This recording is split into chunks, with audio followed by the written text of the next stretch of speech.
J'avais dit tantôt, le propriétaire de la première place est de retour. J'ai constaté. Oui, non, mais il faut beaucoup plus féliciter l'équipe de Djoliba qui a un bloc défensif assez compact. C'est pas parce qu'on avait des déchets, c'est parce qu'eux, ils étaient présents et puis ils ont su nous empêcher de jouer. C'est ce qu'ils ont fait. Mais il faut tout simplement dire qu'on ne crache pas sur un point. Le championnat est encore long. Il faut tout faire pour gagner tous les matchs et je pense que nous pouvons le faire. C'est un championnat à 3 points. C'est un championnat à 3 points. Un écart de 13 points. C'est pas de la mer à boire. Moi, je pense que autant nous pouvons gagner les matchs, autant Djoliba, par moment, peut faire des faux pas. Ils ne tiendront pas tous les matchs comme ça parce que là c'était contre Stade Malien. On a fait tout Mauro Konaté qu'on a dogara mogola. Tiendo. Donc on a fait tout à Kerati. Terrain qu'on dépite Tokira. Mais euro est compté. Donc voilà. Terrain qu'on a fara yere. Alnera na ireta la mais ni mogo chama ni sur dala ma so da so le no fana. Comme journaliste ku kerando be journaliste ku muga do fe. OK. Ane mogo mi ra so no wo kale ba la me ko sebe.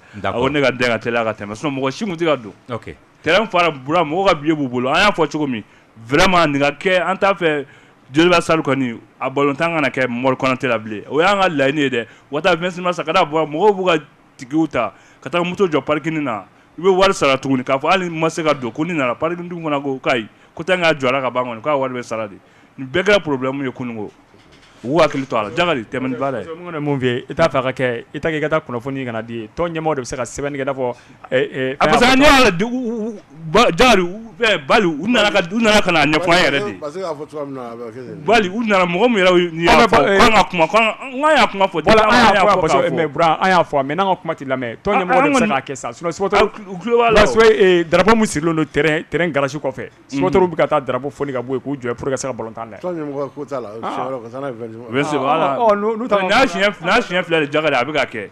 Temeni na uda soko mogonye. Ni fana na da soko ra mogonye. Wa jaga temeni ka bala. Ouais, donc bra am se rapidement. On va pour dorénavant. Je dois start ko dama jibe 26 mois. Ah ko ni. Pour nyame ko police bala rafunte. Ouais, andam na do ala 600 bra. Bra mu ye jama kon bora kosobe.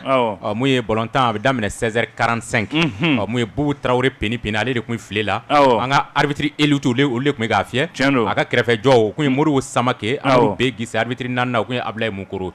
Bra mu ye premier mi-temps konna. On a vu un match plaisant techniquement ballon kun ga tanganye. Be ka boko fala la ka to ka ta nyefe. Donc Djoliba ale kon me occasion neti fla nyona soro. Ngolo ale ba jo a joro la.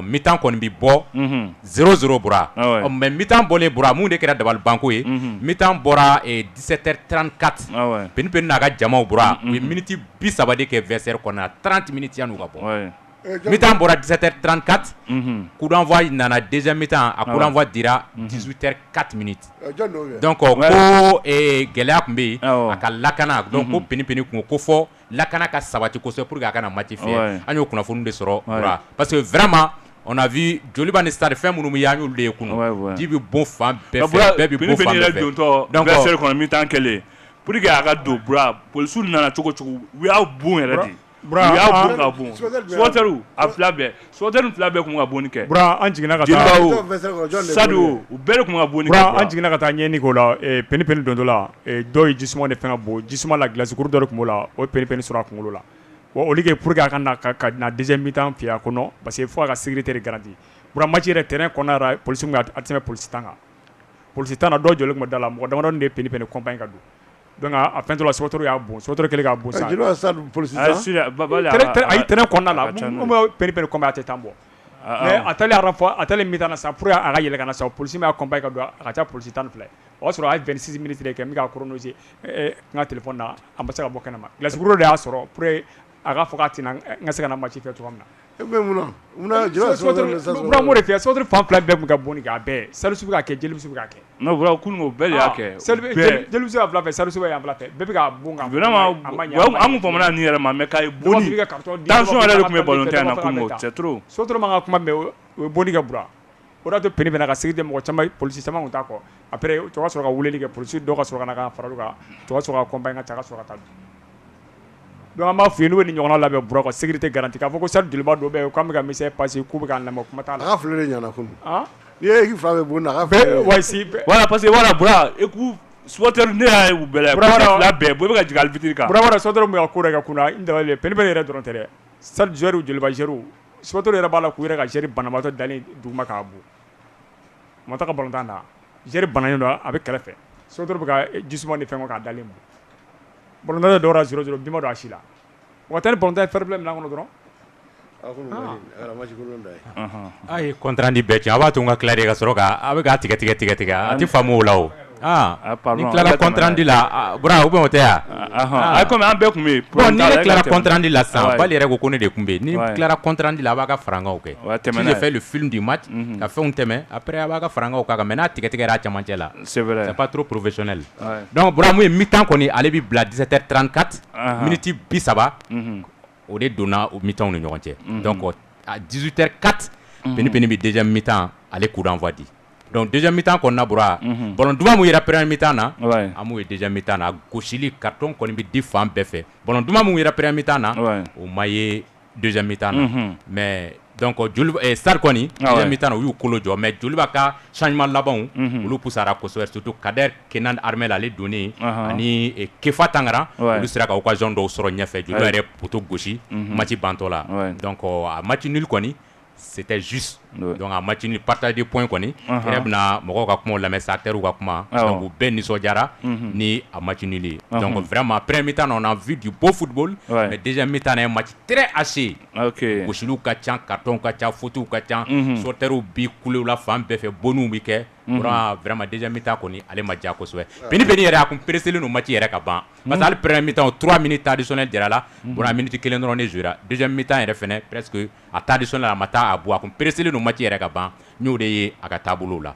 donc match kɔni bannen mun ye Yao César Lambert Amani donc a kɔni y'a jira k'a fɔ ko ɲɛfɛla la k'ale ka joueur ko ils ont manqué d'efficacité donc ko perte ballon cayara kosɛbɛ donc vraiment ko a match nul kɔni ko c'est juste Yao Lambert César Amani joli b'a ka débat karamɔgɔ.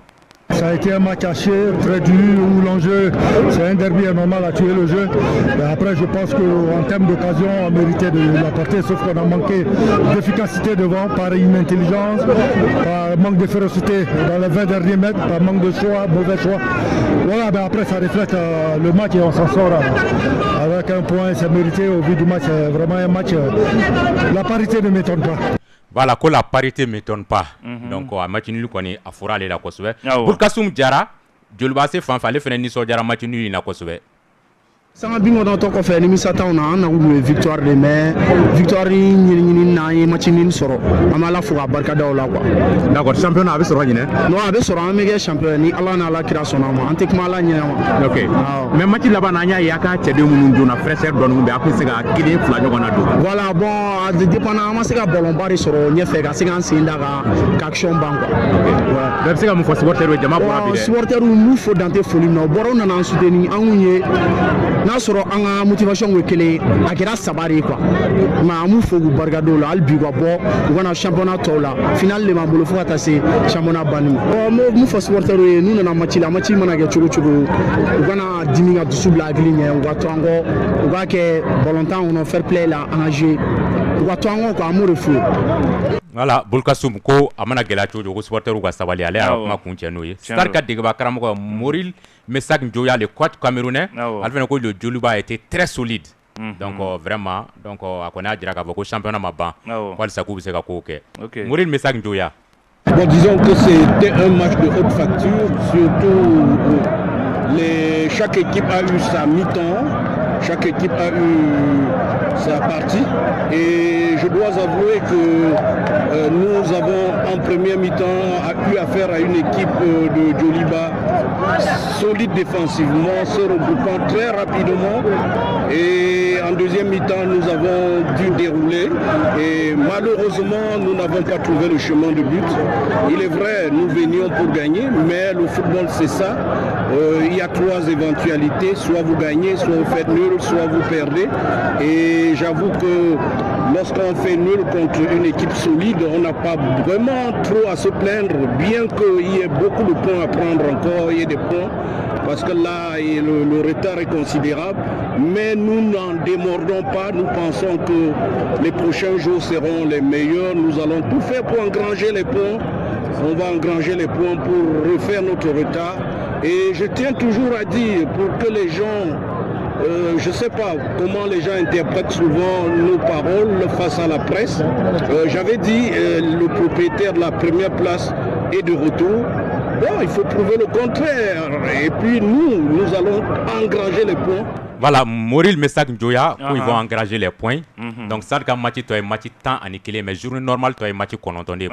On est watina, couru temps en inane, ou ribuni jolibate, 14 points, mais ça, quand match en retard, flabé koffé. Donc, Moril Messac Njoya, est tactique, donc, qu'on a ma famille, Tadeus Keng, a juré nous zumana semparade nyogofé, ava centri fla, watin keka chaya, vraiment, ya, et Camerounais, premier mi-temps, a mon gâteau excentré, kata couloir droit, là, yaka volontaire Gelea. Donc, déjà mi-temps, zumana sempara bora, mais tiens, à Camerounais, se ka yɛrɛ sɔrɔ kunu bon star ka cɛdumanw fɛnɛ mɔgɔ sigilen ka minnu kɔnɔ n'o ye Zumana Ousmane Kulubali Kalaba Dawuda Kulubali vraiment n'u si ma ye kunu n ye mɔgɔ mun yɛrɛ kosɛbɛ yɛrɛ o kɛra Ama Mandian donc o stade yɛrɛ ye coup franc caman sɔrɔ Mali ballontan na bura n'u bɛ bala coup de pied arrêté la travail coup franc ni corneru stade ye coup franc kɛ mun sɔrɔ 18 da la kunu bura a bɛ 5 6 bɔ mun bɛɛ bɛ 18 kɛrɛfɛ o kun bɛ se ka kɛ bien mais Mali ballontan na o gɛlɛya bɛ yen bala arrêté an t'a travailler donc ni stade kun b'a travailler kunu bura kun bɛ se ka bi don bala arrêté la donc match kɔni a banna nin cogo la an b'a kun cɛ ni nan kuma donc ale fɛnɛ ko baara bɛɛ ɲɛna stade fan fɛ jeliba stade ballontan bɛɛ b'a dɔn a ballontan ka gɛlɛn cogo min na a ballontan bɛ daminɛ ni enjeu min a bɛ laban n'o de donc o de an garisɛgɛ de ma se ka don bi la sinon ni motivation don o bɛ yen nɔ ni engagement don engagé bɛ yen tout a bɛɛ terrain kɔnɔ quoi an sansi de ma se ka don ɲɛfɛla don a bɛ sɔrɔ wa n'ala sɔnna ma an nakun n'o ye n'ala sɔnna ma tant que ni championnat ma ban an fɛnɛ an t'a dɔn. Bala bara kun cɛra nin cogo la stade kɔni danba la ko ɲɛfɛla kɔni k'a bɛ sɔrɔ match nata tɔw a 9 bɛɛ ka fara 2 journées en retard kan u b'a points bɛɛ cɛ k'u jigila kɔni ma tigɛ titre ko la bura donc a banna nin cogo la fu ani fu joli b'ale ni stade ni ɲɔgɔn cɛ.